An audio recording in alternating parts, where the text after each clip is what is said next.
Welcome to the Living the Dream podcast with Curveball. If you believe, you can achieve.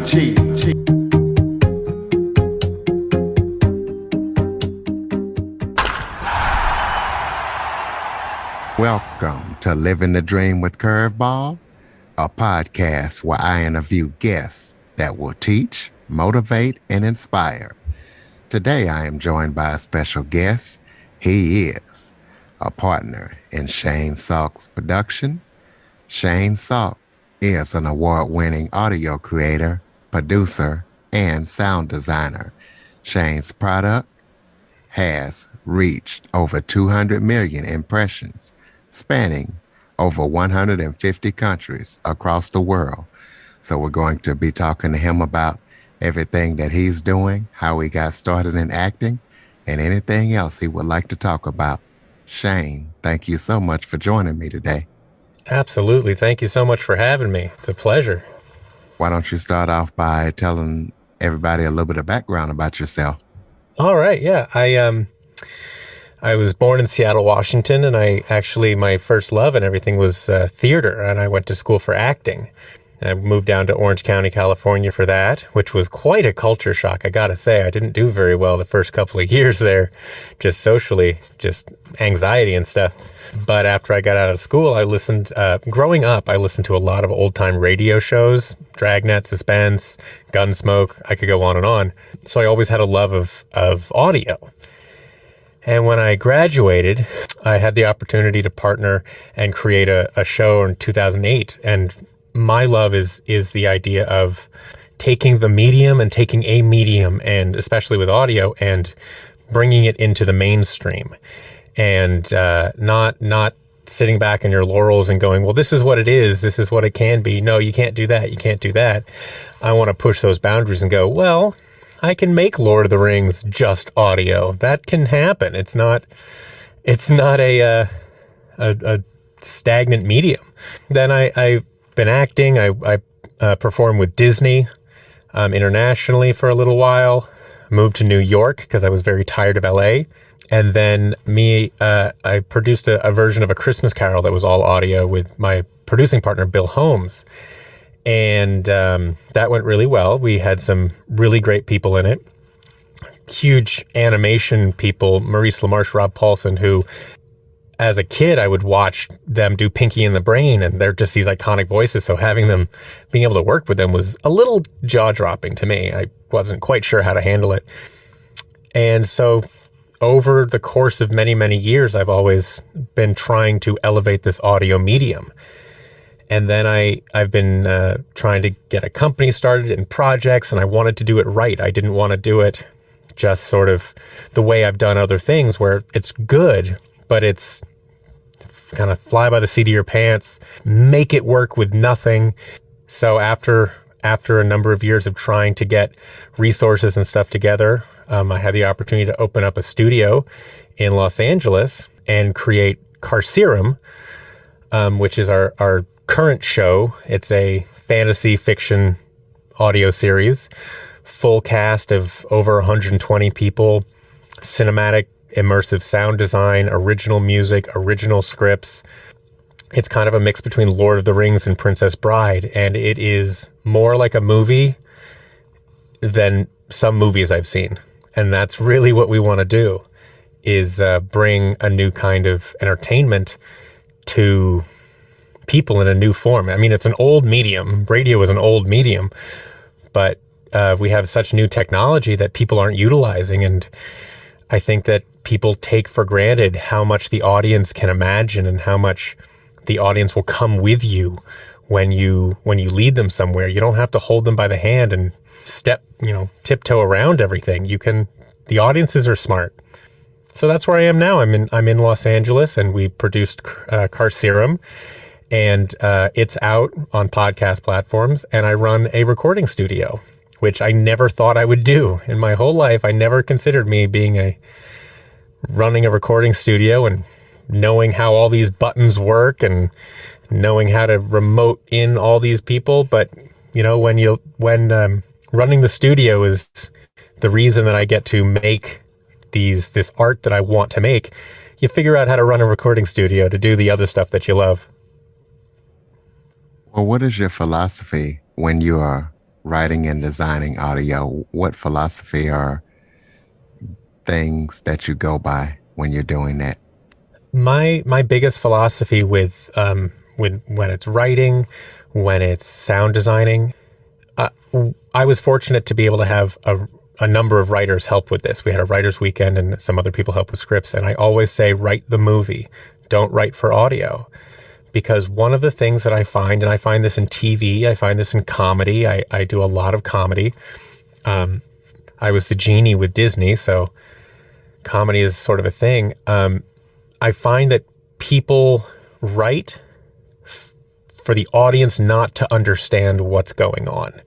So when you're writing for audio, people think, oh, well, how are they going to know what the whole environment looks like? And I say it doesn't matter. Unless it's very specific to your story, they can see whatever they want. I create an atmosphere. I create the soundscape. But if you see a different forest than that I see, that's okay. And there's nothing wrong with that. And we're both correct. But I say write for the movie and let the sound designer deal with what all that stuff is. And when sound designing, everything is very blocked out. I could visually tell you exactly where everybody is and what's happening. And when there's fights, there are big sword fights, we choreograph out those sword fights. Now, do you see exactly what I see in your mind when you hear these things? Absolutely not. And that's okay. But it's not my job to get you to see what I see. It's my job to get you to imagine something that makes sense to you. And pardon me for keep saying the word see, but it's all in my head and in people's heads. It's your imagination, and whatever happens, it's in there. You're not looking at anything, but your mind's eye is very active. Well, I think it's perfect that you focus on the audio medium because being blind, I depend on a lot of audio. So it's real good that you're producing your stuff out on audio like that. Thank you. I mean, it really is made for the visually impaired. I have friends. I big in the voiceover world. I've done, TV. I was on American Dad. I've done big video games, and I have friends who do audio descriptions for movies. But my whole thing is, if I do my job right, you don't need it. You can imagine exactly, it's a movie made to not watch. And the sounds put you into a place and they immerse you in an environment.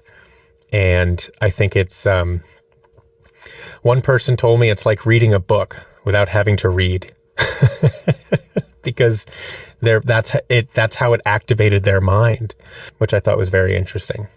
And it's so funny because I'll have people come up to me and say, oh, when they were running up that hill, I just saw this and that. That's what happened, right? And I'm like, yes, that is absolutely what happened. And I had never thought of a hill. I don't know how to sound design a hill versus a flat ground. But if that's what you see, you're correct. You're always correct. Well, speaking of voiceover, what advice or recommendations would you give a person trying to break into the voiceover world?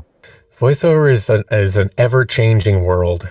As anything, take classes. It's very funny because a lot of people come, I teach classes. My partner teaches classes. I think Bill Holmes is one of the best teachers in Los Angeles, if not the country, but definitely Los Angeles because I know a lot of them. And as he says, and as a lot of people say, it's not about how good your voice is. It really comes down to acting. There are people that come in and say, well, people say I have a great voice for voiceover. And I go, great. Can you act? Even for commercials, it's about,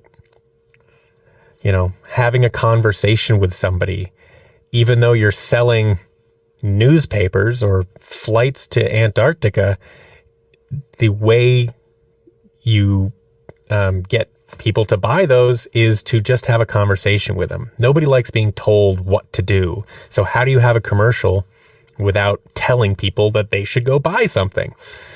And those are the tricks, is to, if you don't want to, reading out loud, half an hour a day is very helpful. It gets, we don't read out loud. It gets you used to the sound of your own voice and having things in front of you. That's the other thing. It's work.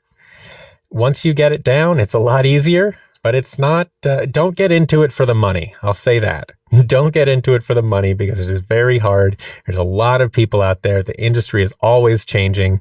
Things go union, they go non-union. There's always somebody that's willing to do something for less. So it's a lot of fun. It's the best entertainment community I've ever been in. And I've done theater and film, and just voiceover is just so welcoming. But do it because it's fun, not because you think you're going to make a whole lot of money. When COVID hit, your business was less than a year old. How did you survive and pivot and manage to make it through the pandemic?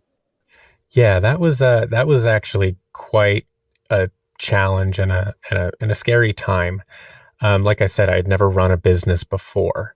I moved from New York to open this studio so we could produce this show and run the business to be able to afford to live, pay rent, all of those, pay bills, all those things. And when COVID hit, pretty quickly, companies, clients, all these people did not allow people to come in and record in studios. Even if we were very clean, SAG said nobody can go into studios. And so all of our business stopped. It was scary, but I don't believe very often that there's not a solution or something that you can do. So we were still producing Carcerem, and we started being able to record remotely. And I set up a number of systems where people, if they had a good enough sound microphone and stuff at their own home, we could still record them and engineer from our end, so we could continue the process. Townsend Coleman was the first person we did that with, and he was the original voice of the Tick and all these things. So he really helped test out these systems, which ended up working great. And throughout the pandemic, we constantly, while we were working on Carcerem, and we would have phone calls randomly from people saying, "Hey, how do we do this? Can we do this?" I just would always say, "We can do that," and then figure out a way to do it. We got very discouraged and down at the beginning of the pandemic, and we started doing live game shows because my partner Bill had always wanted to host the old match game. And so I said, well, let's figure out how to do that. So we had some cameras here and started doing research, and there were free programs, and we started producing live game shows. And funny enough, because of those game shows that we did for fun, to keep ourselves entertained, to keep ourselves from going out of our mind, because our bubble was very, very small. It was me, Bill, and his family, basically, because we had people who were elderly or under one. And so we had to be very safe. So, but in this, we started doing these game shows, and I learned about all of this different routing and all these programs and all these ways to solve these problems. And then when we got a phone call from a couple clients going, "Hey, we can start sort of doing some things again. Are you SAG? Are you a SAG studio?" Because we have very strict cleaning protocols, and we got all the filters and again, everything to keep everybody safe. We were able to do remotes and in-house a little bit here and there. It was just, we prepared for months and months and months for the arrival of the opportunity. It was well, this is the situation we're in.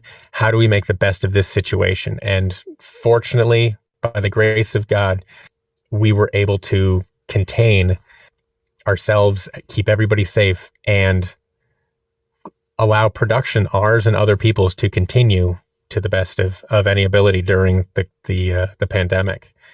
So that's how it was, just sheer willpower. You work with actors like Jane Lynch and Neil Flynn.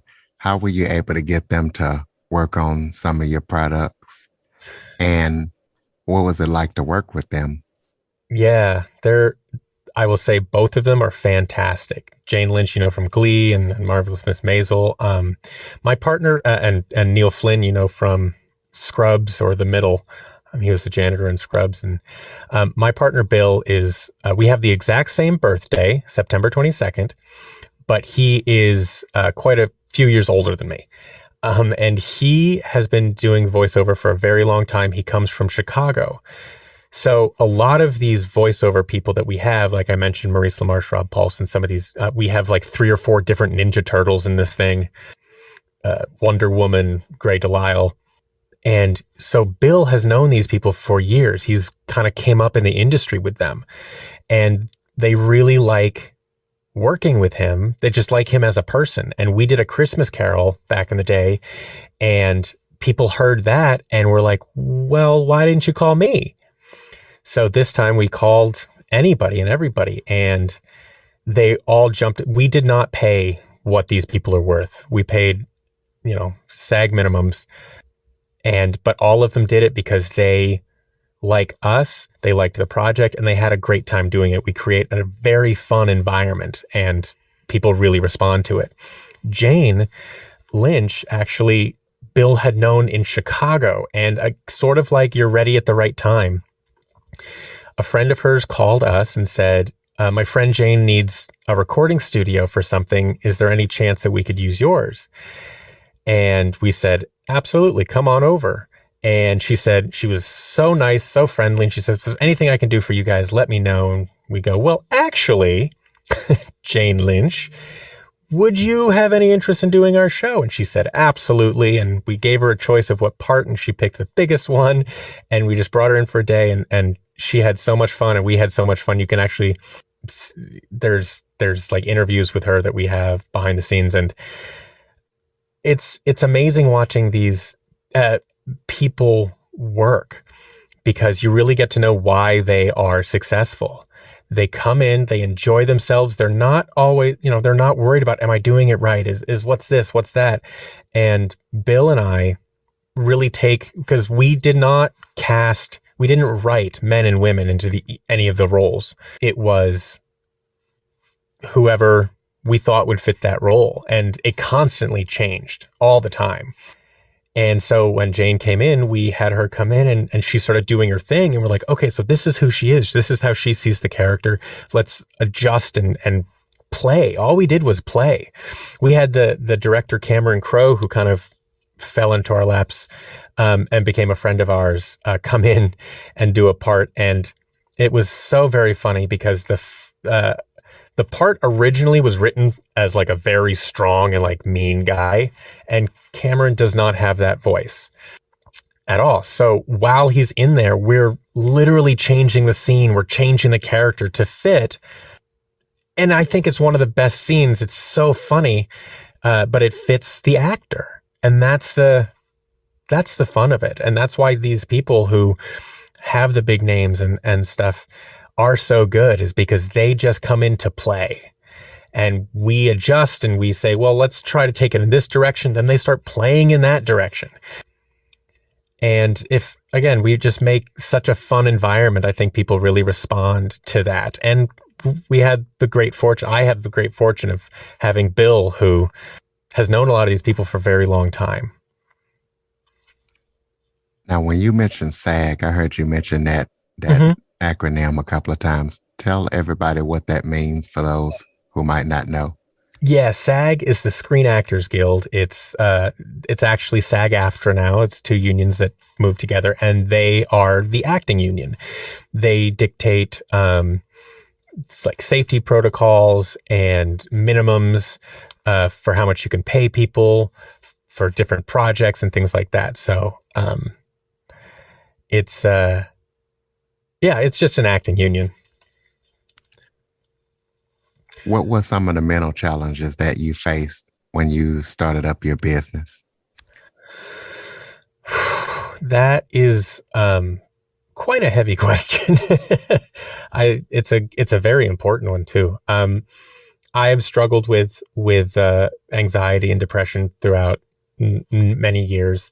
And I've fortunately got myself to a place where medication and anything else that, and self-care and knowing myself that I'm at a fairly stable place. But it was definitely when I started this business, I didn't know what I was doing. I trusted myself to figure it out, and that's a big thing. Absolutely nothing went the way I thought it would. And I was teaching voiceover classes to make money. We were engineering jobs to make money, and we still had to pay rent on the studio. Things didn't pick up as quickly as I'd hoped. And then when the pandemic hit, I was really scared.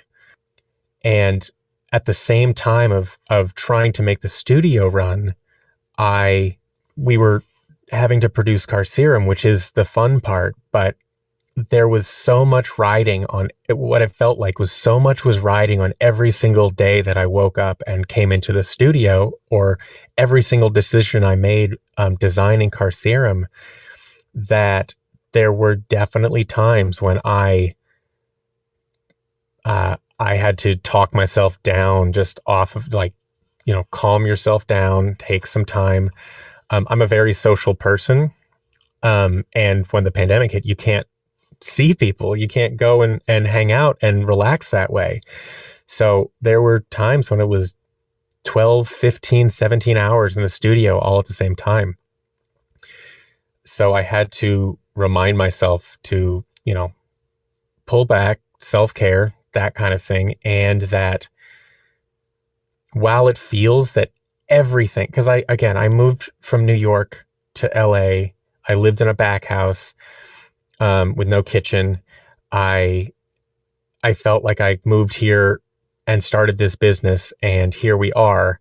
And I've been working towards it for so long. It felt like it was either make or break, that everything I was doing was make or break. And that was a huge struggle. And still, there are days, there are days when I struggle with that idea of, if this doesn't work, if it doesn't sell, if people don't like it, then I'm just a fraud and a failure, and nothing was worth it. And I'd been working towards this for 10 years and it didn't work. And maybe I was wrong this whole time, that this is a stupid medium and nobody cares, which I had heard for the last 10 years from different people. I mean, you hear so many negative things, but I keep reminding myself, and I was very fortunate to have friends who I could call and go, hey, I'm having one of those days.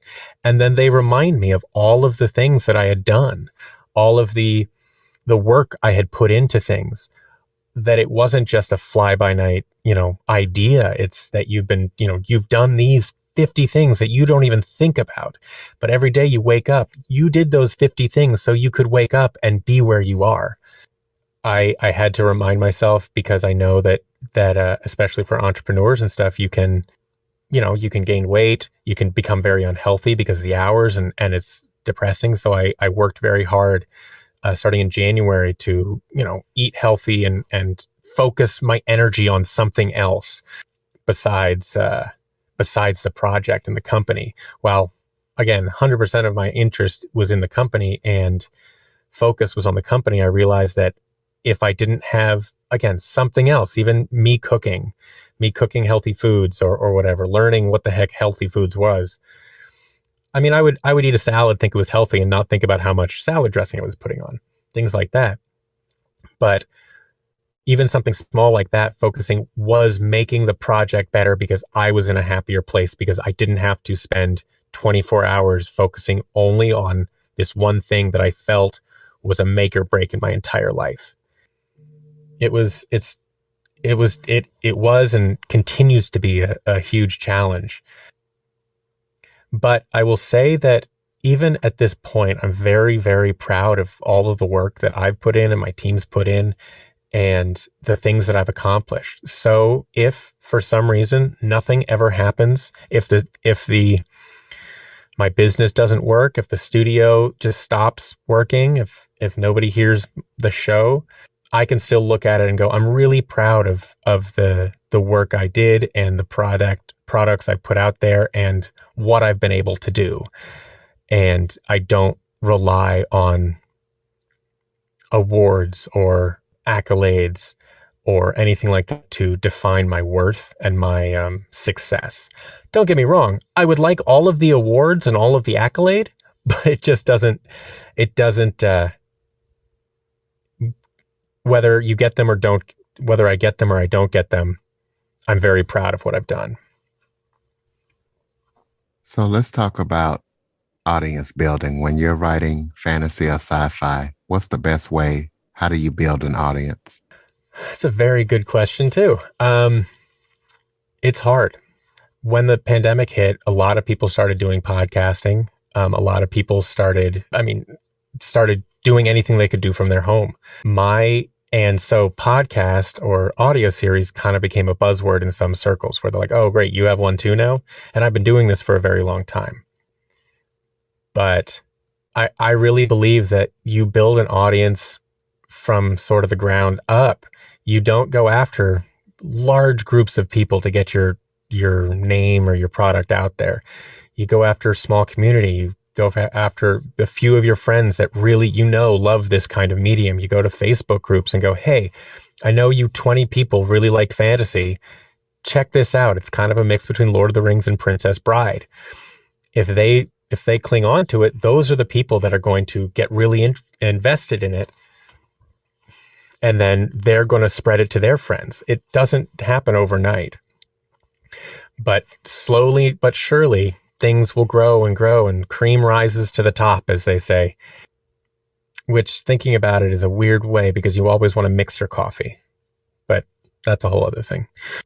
But you find the small communities. You find the microcosms. The D&D community love this show. For fantasy, you find, the fantasy writer groups, the sword fighter groups, any small group of people that would be interested in your show. Reddit, there's so many places to reach out to people. Science fiction is the same way. Don't just post it on your Facebook and hope everybody sees it. Find the small communities, the meetup groups, all the kinds of things where you can make personal relationships with people, because those are the people that are going to really feel your show, your writing, your product, your whatever. And you want active audience members. You don't want passive ones who just sort of don't care. You want people to really feel for it. And then, because they're going to go out and they're going to talk about it.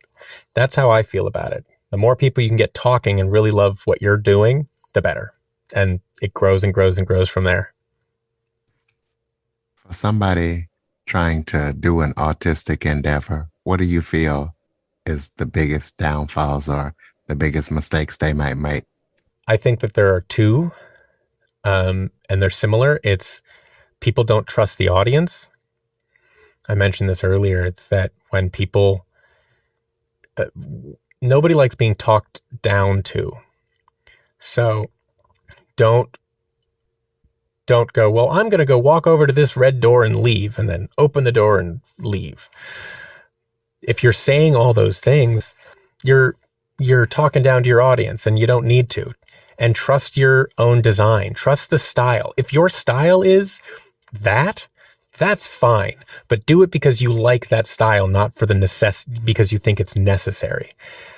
There are no rules with this. It's a brand new day in entertainment, and people are still trying to figure out exactly how to do it. So if you're trying to do an audio endeavor, listen to other ones, get the idea of what your style is, and trust yourself and trust your audience. There's a big thing to me, which is self-awareness. So let's say you're doing something and you design something and you listen to it. Really ask yourself if you like it, if you think it's clear. And if you say yes, are you saying yes because you really want it to be clear? Or are you saying yes because it really is? Self-awareness will help everything. And then if somebody else comes along and says, I don't like that, you don't have to argue with them. You can go, okay, well, I do. Or if somebody says, I don't like that, you check yourself and go, yeah, I could see that being a problem. All right, I'm going to see if I can make myself even happier with it too. But it doesn't happen overnight. And I will say this, and I've said this before other places, and I'll say it again. When I design, I've been designing for a long time, this kind of thing. I have almost breakdowns every time I sit down in front of a blank episode because it feels so overwhelming. You don't know where to start. Years ago, I used to sit down in front of it and then I'd sit there for half an hour and then I'd get up and I'd scream and I'd yell into a pillow because I was like, how am I supposed to do this? This doesn't, and then you go back and you make something amazing, just one sound effect at a time. That's all it is. So don't feel that if you're frustrated that you're wrong or you shouldn't be doing it. It's completely normal to be very frustrated right off the bat. Just take a breath and start with one thing at a time. When you first started your business, talk about something that you did not expect to happen that happened. Well, I, funny enough, I did not expect it to be so hard to get people to come in to use the studio. Again, I'm around voiceover a lot. There are a lot of people that I know. And for some reason, I thought that, oh, we open this and people will just start telling people to come in and we'll be fine. I also didn't expect. I mean, people are going to hear this and go, how did you not expect these things? But I didn't expect the tiny expenses all the time. Fortunately, we had a small budget to do these things and stuff, but like we had I needed to run wires through the walls because we didn't have the right ones. I'm like, okay, we'll just get some wires and they're more expensive than you think. And then you realize you have to get, plugs that are the right. And then you have to get this and then your board break, like our entire board broke. So we had to get a new board. And if you know anything about recording studios, the board is pretty much the thing that makes it work. And then when we started getting, and again, I'm teaching, I'm doing anything I can to make money for me because everything we're making from the studio is going back into the studio. I don't know why I didn't expect that to happen. I just, you hear all the stories about, it takes 3 years for a business to be profitable and successful and to stick around. And somehow in your mind, you go, yeah, but that's not mine. We'll be fine. But how much money that you would make that had to go back into the company was a little, because I wasn't able to pay myself a lot. And still now to this day, I don't very much at all. It does kind of wear at my self-worth a little bit sometimes when I'm like, well, I don't know how I'm surviving. I'm savings and everything else, anything I can do, especially during the pandemic, because I couldn't do a lot of the things that I used to make money. I don't know. I didn't expect it to be as financially hard as it was. I expected it to be a lot of work. I expected to be here very, very long hours. I expected to have to learn a lot because I'd never done this before, and to learn how all this mechanical stuff works and all of these things. I expected all of that, but somehow I just did not expect how much to keep the business going, those costs to be. I feel silly saying it because it seems so obvious, but I really had a hard time going, all of this needs to go back into the company and I can't do anything about it. And the company's great. And people are like, oh, the company's, the studio's so busy. And I say, yes, it is.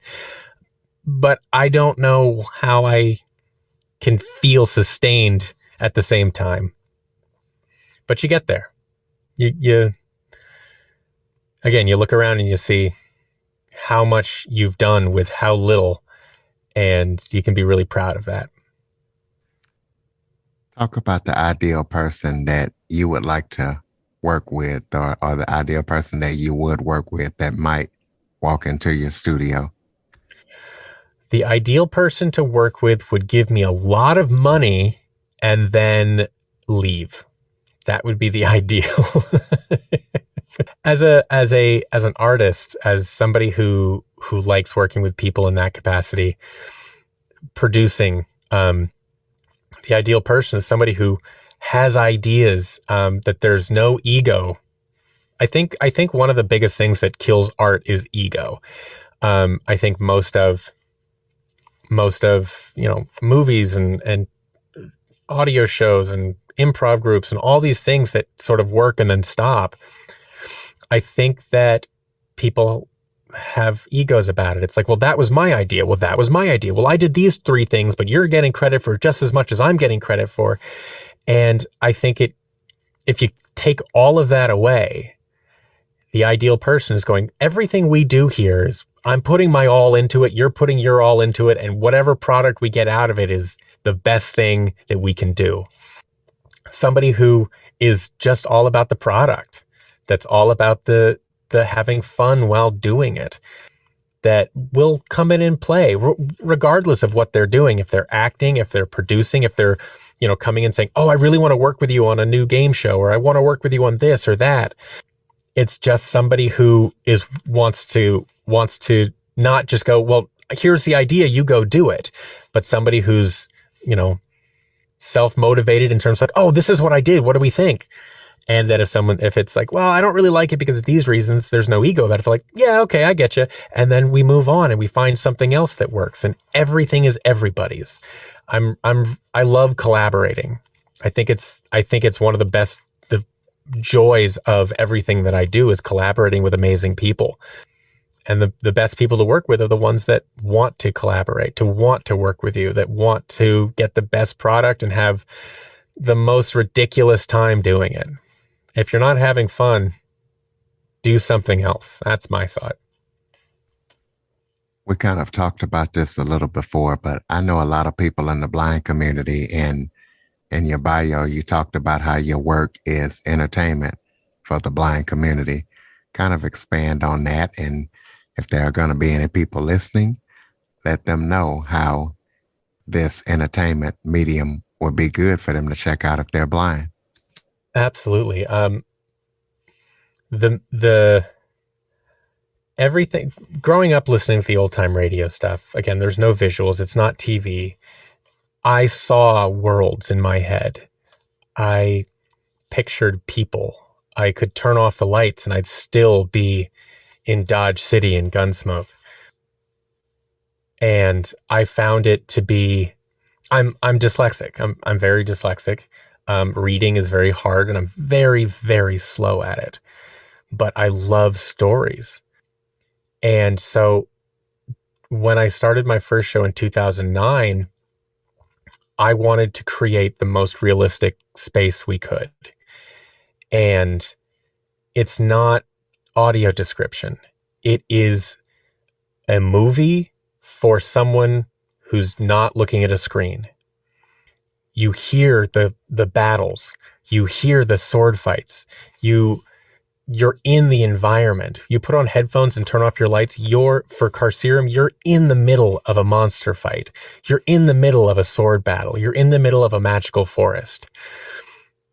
It's a medium that really can unite people, because it's not, the blind audience, they have audio descriptions for movies.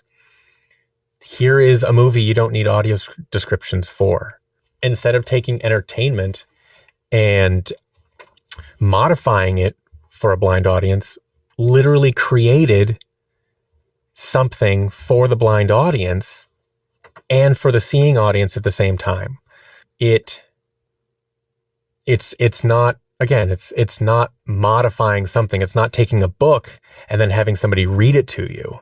It's not taking something and modifying it for another audience. It's taking something and going, this is for you. I have a number of visually impaired fans from past shows, and I had one of them reach out to me and ask what the characters were wearing. And I said, what do you mean? And she said, well, I mean, are they wearing suits? And I think she meant suits of armor because it's fantasy. And I said, well, what do you picture them wearing? She goes, well, I thought they were wearing suits, but is that what they're wearing? And I say, you're absolutely right. She goes, well, isn't there artwork or something? And I said, we have artwork, but all of the artwork is it's everybody in silhouette. We have a very pretty poster of just silhouettes of two people and a horse walking through a forest with a red background as a sunset, but you don't see what they're wearing. You don't see what they look like. Anything that you see in your mind is correct. It's not guesswork. And even if we do have visuals one day, it's not canon. It's the right thing to see is what you imagine. You can imagine somebody totally different than I imagine, and you're absolutely right. And that's one thing that I love about this medium, is because you're a better designer than I am. If you picture these elegant clothing, I could never make elegant clothing out of anything. I'm a terrible seam sewer person, but I'm going to take credit because you saw it on my production. Yeah, I really do want to hear. I would love to hear more from the visually impaired community about their experience. Like I said, I hear some, but I really do have them in mind while designing all of this. Hopefully, some of my friends will chime in after listening to this interview. I would love to hear them. Please reach out. You can find us at Carcerem, the series, on any social media. That's CARCEREM, the series, or just find me on Instagram. I don't care. I really want to hear from people. Well, let's talk about podcasting.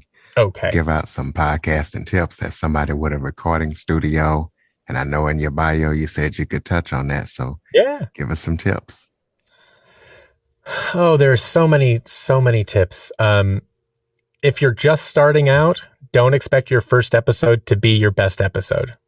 That's one of them. And you chime in here too, because you've been doing this podcast for a little while, and I'm sure you have some stuff, but there are so many people that think that they have to get everything perfect before they launch their podcast.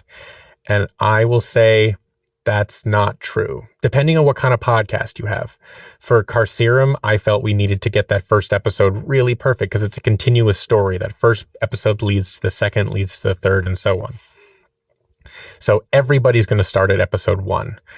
But for talk shows, depending current event shows, your first episode, you're learning just as much as everybody else is.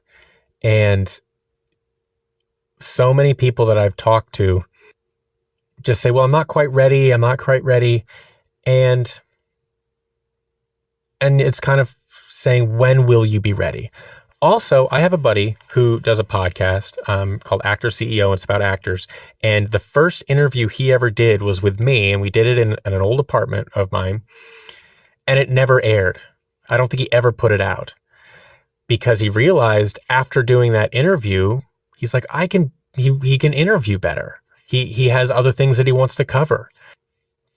So you don't have to put it out right away in that aspect. You record something and you're like, I want my podcast to go in a different direction. You can do that, but don't just sit and just sort of wait for something else to happen to make you do it. It's on you. Also, there's a lot of technology out there. If you want to record a certain way, if you want to, I would say get a nice microphone. I don't know what microphone you're on, but you sound really good to me. But get a nice mic. Don't just use your computer microphone. Invest in yourself a little bit, because it's going to pay off for you. And the biggest piece of advice, and I said it earlier, is if you stop having fun doing it, get out, because if it's not fun, it's not worth it. Yeah, I have the Sennheiser MK4. When I graduated broadcasting school last year, I was on Gravy for the Brain, which is a voiceover site, and this was the top mic they recommended. So this is what I went and bought to do Nice. podcasting and radio DJing. And I will say you're absolutely correct on what you were saying, that even in my podcast, I've evolved and I've learned, even down to the editing. There's different plugins that I didn't have before to kind of do things a little better, make it sound a little better. There's, a little more confidence. I didn't believe I would get this guest, and now I've got them, and I've learned how to do things better. So my podcast should show how I've evolved and the different guests that I've gotten. Because when I first started, I didn't know how I was going to get guests, but now I'm interviewing former NFL players, people like you, people that if you would have told me I was going to be interviewing 10 months ago, I would have laughed at you. So what you're saying is perfect. And I think you should evolve, and, your episodes should show how you evolved, however that whatever that looks like for you. Yeah, absolutely. And like you said, a lot of people are scared to say, well, how am I going to get this guest or that guest? Just ask them. They could say no, they could ignore you completely, but there's a chance they'll say yes. I mean, I used to get actors for things just because I would ask.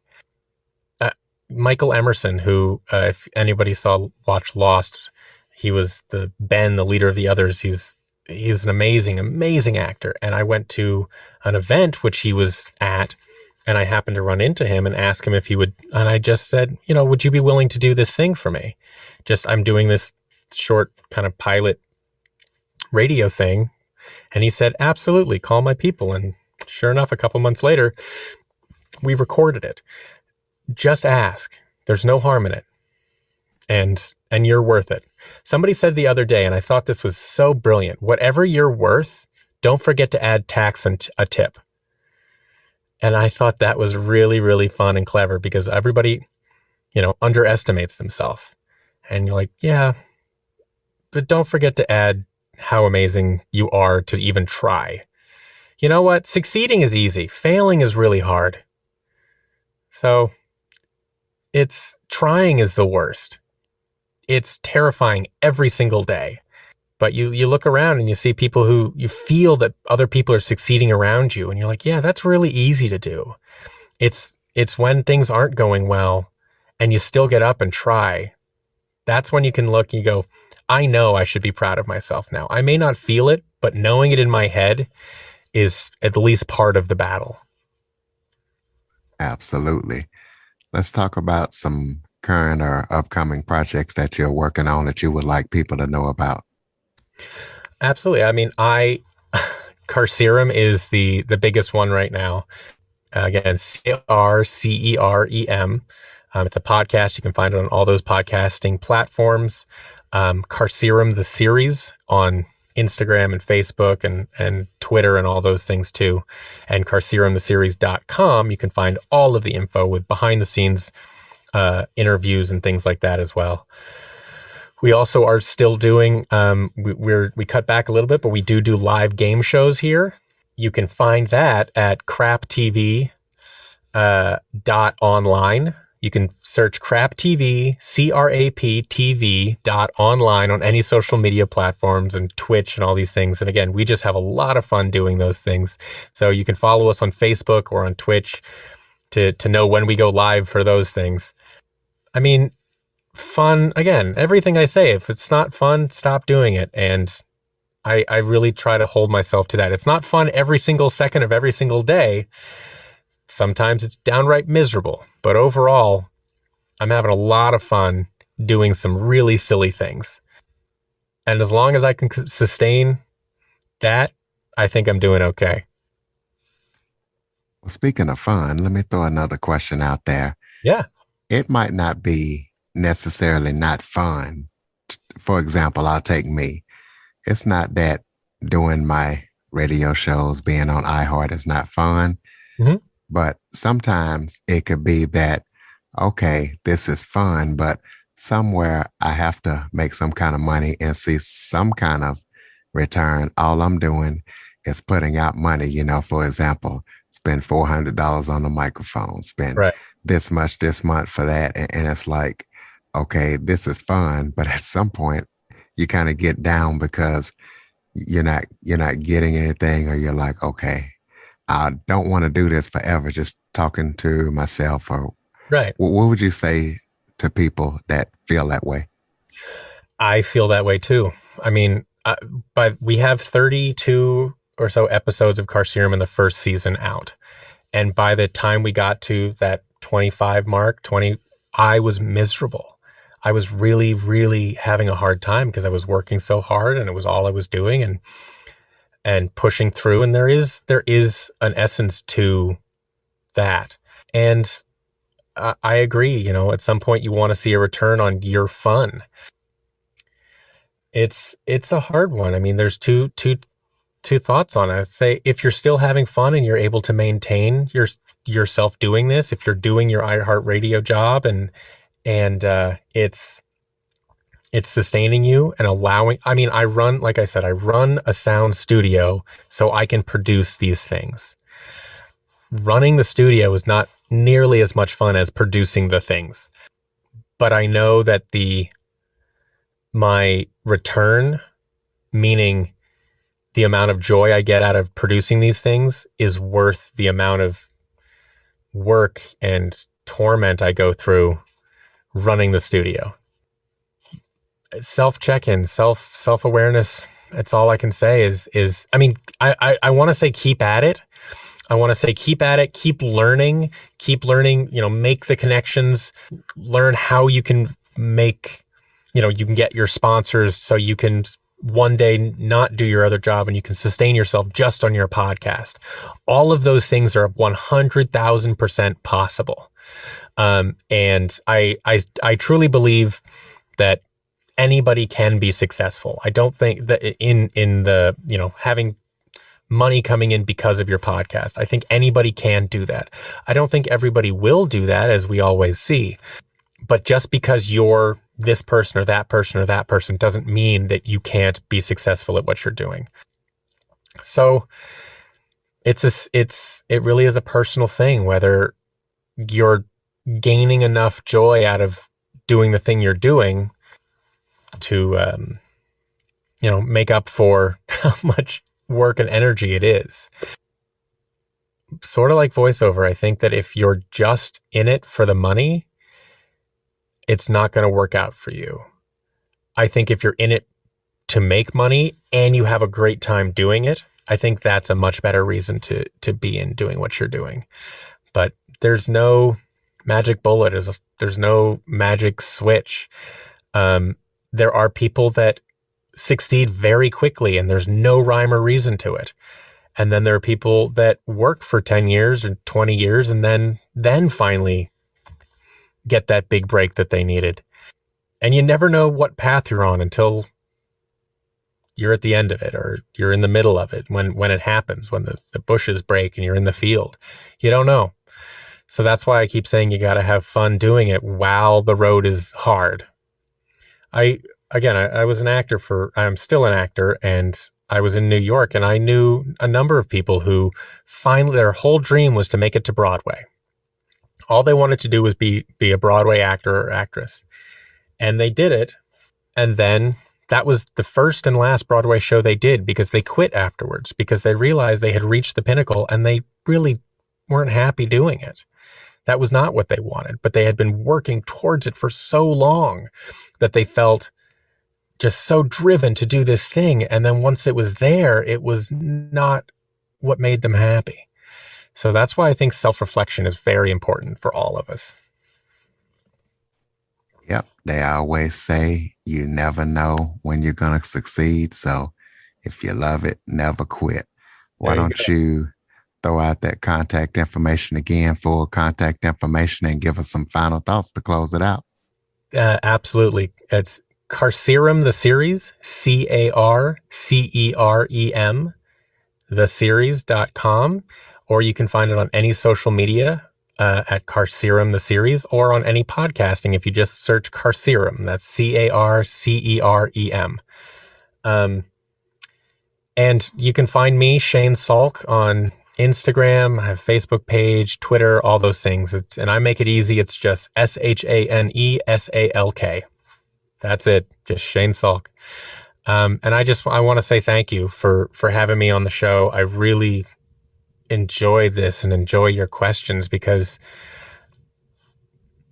it's not all about, promotion and, yourself and trying to get people to hear this and hear that. I love conversations with people. And I think there's so many times when people are interviewing you and you just kind of feel that they're just throwing things out there. And I think that your questions and your audience is the way that you cultivate your audience is really enjoyable for me. That's all. I've really enjoyed this. I enjoyed it as well. I appreciate it. Ladies and gentlemen, check out Carcerem, the series, and to all my blind in the blind community, be sure to reach out to Shane and let him know how he can improve things, because he wants to hear from you. Shane, thank you so much for joining me today. Thank you. Listeners, please be sure to follow, rate, review, and share after listening. And if you are an Android listener, go to the Google Play Store and download the Living the Dream with Curveball podcast app. For more information on the Living the Dream podcast, visit www.djcurveball.com. Until next time, stay focused on living the dream.